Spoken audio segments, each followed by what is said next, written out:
जय जगन्नाथ सांग माने आपण मानकु मो यूट्यूब चैनल ओडिया भर्स को स्वागत। आज रही वीडियो रे आमे एमिति किछि महान व्यक्तित्वଙ୍କ विषय जानिबा जो माने आम ओडिशा माटीर परिचय को विश्व दरबार रे पहुंचाइछंती एवं निजर प्राण बलिदान देई आमुक एक स्वतंत्र परिचय दैछंती।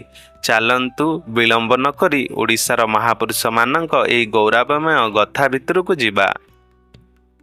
ओडिशा माटीर वीर माने केबे भी पराधीनता को सहजरे ग्रहण करि नथिले।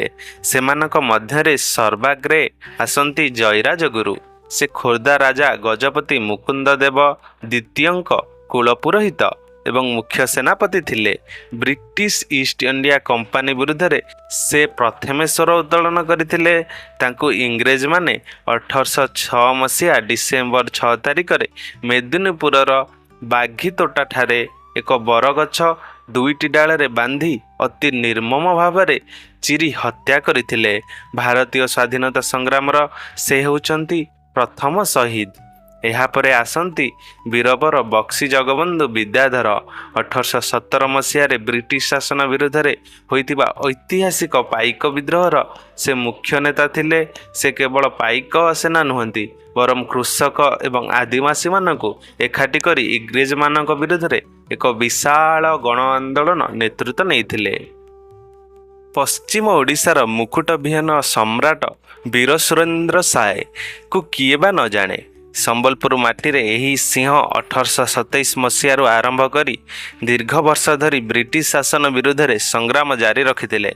से निज जीवनर प्राय 37 वर्ष काल जेल रे काटिथिले, जहाँकि समग्र भारतीय इतिहास रे कौनसी स्वाधीनता संग्रामिक पई सर्वाधिक दंड अटे। 1884 फेब्रुआरी 28 तारिख रे असिरगढ़ दुर्ग रे से निजर शेष निश्वास त्याग करथिले। ओडिशार संस्कृति और साहित्य गढ़िबारे महापुरुष मानकर अवदान अतुलनीय। 15श शताब्दी रे जन्मित माटीर कवि आदिकवि सारला दास ओडिया भाषार सारला महाभारत, बिलंका रामायण एवं चंडी पुराण रचना करी ओडिया भाषा को एक मजबूत रूप देइथिले। परवर्ती समय रे 16श शताब्दी रे ओडिशार पंचसखा बलराम दास, जगन्नाथ दास, अच्युतानंद दास, जशवंत दास एवं शिशु अनंत दास आविर्भाव होइथिले। सेमानक जटिल संस्कृति ग्रंथ गुड़िक साधारण लोकंक बुझिबा भली सरल ओडिया भाषा रे रचना कले। विशेषकर अति बड़ी जगन्नाथ दासंक ओडिया भागवत आज भी प्रति ओडिया घरे पूजा पाउछि। सेमाने समाज रे थिबा जातिभेद प्रथा को विरोध करी प्रभु जगन्नाथंक निकट रे समस्ते समान बोली शिक्षा देइथिले। सेहीपरि महिमा धर्मर प्रचारक संथ कवि भीम भोई जड़े दृष्टिहीन कवि थिले मध्य तांकर कलमर शक्ति थिला अपार। से लेखिथिले, मो जीवन पछे नरके पड़ी थाउ जगत उद्धार हेउ, जहा आज भी विश्व दरबार मानविकतार सर्वश्रेष्ठ उदाहरण। नवोत्कलर निर्माता मानक विषय चलंतु जानिबा। जेतबले आम मातृभूमि इंग्रेज मानक द्वारा खंड विखंडित होई रहितिला, सेतबले त्राणकर्ता साजी आसीथिले उत्कल गौरव मधुसूदन दास बा आमर प्रिय मधुबाबू। से थिले प्रथम ओडिया ग्राजुएट, प्रथम ओडिया बारिस्टर एवं बिलाती जाइथिबा प्रथम ओडिया। 1903 मसीह से उत्कल सम्मिलनी प्रतिष्ठाता करथिले। तांकर निरंतर संग्राम फल 1 एप्रिल 1936 रे ओडिशा भारतर प्रथम भाषाभित्तिक स्वतंत्र राज्य भावे मान्यता पाइथिला। तांको सह मिसी काम करथिले ओडिशार मणि उत्कलमणि पंडित गोपबंधु दास। से केवल जड़े राजनेता नथिले, से थिले एकाधार रे जड़े समाजसेवी, कवि एवं दार्शनिक। बन्या और मरुड़ी समय निज संतानर मृत्यु को भृक्षेप न करी से दुखी रक्षिक सेवा करने को चली जाइथिले।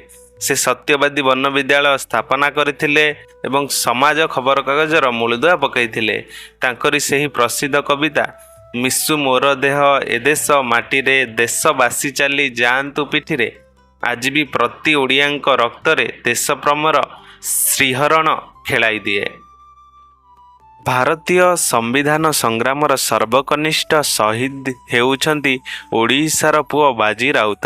ମାତ୍ର 12 ବର୍ଷ ବୟସରେ ଏହି ନାଉରିଆ ପିଲାଟି 1938 ମସିହା ଅକ୍ଟୋବର 11 ତାରିଖ ରାତିରେ ବ୍ରାହ୍ମଣୀ ନଦୀ ପାର କରାଇ ନଦେବାରୁ ବ୍ରିଟିଶ ପୋଲିସର ବନ୍ଧୁକ ଗୁଳିରେ ଖାତିର ନକରି ନିଜ ଦେଶ ପାଇଁ ପ୍ରାଣବଳି ଦେଇଥିଲେ। ସେହିପରି ଦକ୍ଷିଣ ଓଡ଼ିଶାର ମାଥିଲି ଅଞ୍ଚଳରେ ଆଦିବାସୀମାନଙ୍କୁ ଏକାଠି କରି ମହାତ୍ମା ଗାନ୍ଧୀଙ୍କ କର ବା ମର ଡାକରାକୁ ଗାଁ ଗାଁ ପହଞ୍ଚାଇଥିଲେ ବୀର ଲକ୍ଷ୍ମଣ ନାୟକ। ବ୍ରିଟିଶମାନେ ତାଙ୍କୁ ମିଥ୍ୟା ହତ୍ୟା ମାମଲାରେ ଫସାଇ ବ୍ରହ୍ମପୁର ଜେଲରେ 1943 ମସିହା ମାର୍ଚ୍ଚ 29 ତାରିଖରେ ଫାଶୀ ଦେଇଥିଲେ। ସ୍ୱାଧୀନତା ଆନ୍ଦୋଳନର ଆମର ମାନେ ମଧ୍ୟ ପଛରେ ନଥିଲେ।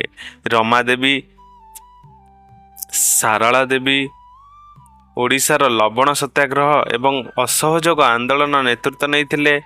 ସାରଳା ଦେବୀ ଥିଲେ ପ୍ରଥମ ଓଡ଼ିଆ ମହିଳା ଯିଏ ନିର୍ବାଚନ ଜିତି ବିଧାନସଭାକୁ ଯାଇଥିଲେ। ଆଧୁନିକ ଓଡ଼ିଶା ଗଠନରେ ମହାମାନବ ବିଜୁ ପଟ୍ଟନାୟକଙ୍କ ଅବଦାନ ସୁବର୍ଣ୍ଣ ଅକ୍ଷରରେ ଲିପିବଦ୍ଧ। ସେ କେବଳ ଜଣେ ରାଜନେତା ନଥିଲେ, ବରଂ ଥିଲେ ଜଣେ ସାହସୀ ପାଇଲଟ। 1947 ମସିହାରେ ନିଜର ଡାକୋଟା ବିମାନ ଯୋଗେ ସେ ଇଣ୍ଡୋନେସିଆର ପ୍ରଧାନମନ୍ତ୍ରୀ ସୁଲତାନ ଶାହରିରଙ୍କୁ ଡଚ୍ ସେନାଙ୍କ କବଳରୁ ସୁରକ୍ଷିତ ଉଦ୍ଧାର କରି ଆଣିଥିଲେ। ସେଥିପାଇଁ ଇଣ୍ଡୋନେସିଆ ସରକାର ତାଙ୍କୁ ସର୍ବଦା ସମ୍ମାନ ଭୂମିପୁତ୍ର ପ୍ରଦାନ କରିଥିଲେ। ବିଜ୍ଞାନ କ୍ଷେତ୍ରରେ ଓଡ଼ିଶାର ନାମ ରଖିଥିଲେ ମହାମହୋପାଧ୍ୟାୟ ପଠାଣି ସାମନ୍ତ। ବିନା କୌଣସି ଆଧୁନିକ ଟେଲିସ୍କୋପ୍ ବା ଯନ୍ତ୍ରପାତିରେ କେବଳ ବାଉଁଶ ନଳି ଏବଂ କାଠି ସାହାଯ୍ୟରେ ସେ ସୂର୍ଯ୍ୟ ଓ ଚନ୍ଦ୍ର ଗତିବିଧିକୁ ନିର୍ଭୁଲ ଗଣନା କରିଥିଲେ। ସିଦ୍ଧାନ୍ତ ଦର୍ପଣ ନାମକ ବିଶାଳ ଗ୍ରନ୍ଥ ରଚନା କରିଥିଲେ, ଯାହା ଆମେରିକା ଓ ୟୁରୋପ ବୈଜ୍ଞାନିକମାନେ ବି ଚକିତ କରିଦେଇଥିଲା। ସାଙ୍ଗମାନେ, ଏମାନେ ହେଉଛନ୍ତି ସେହି ମହାମାନବ ଯେଉଁମାନଙ୍କ ପାଇଁ ଆଜି ଆମେ ଏକ ସ୍ୱାଧୀନ ସମୃଦ୍ଧ ଓଡ଼ିଶାରେ ନିଶ୍ୱାସ ନେଉଛୁ। ସେମାନଙ୍କ ତ୍ୟାଗ ଓ ବଳିଦାନ ଆମ ସମସ୍ତଙ୍କ ପାଇଁ ପ୍ରେରଣାର ଉତ୍ସ। ଯଦି ଏହି ଭିଡ଼ିଓଟି ଆପଣଙ୍କୁ ଗର୍ବିତ କରିଥାଏ, ତେବେ ନିଶ୍ଚୟ ଲାଇକ୍, ସେୟାର ଏବଂ ସବସ୍କ୍ରାଇବ୍ କରିବାକୁ ଭୁଲିବେନି। ଓଡ଼ିଶାର ଏହିପରି ଆହୁରି ଅନେକ ରୋଚକ କାହାଣୀ ସହ ଦେଖାହେବ ଆଗାମୀ ଭିଡ଼ିଓରେ। ସେ ପର୍ଯ୍ୟନ୍ତ ବିଦାୟ ଦିଅନ୍ତୁ। ଜୟ ଜଗନ୍ନାଥ, ଜୟ ହିନ୍ଦ।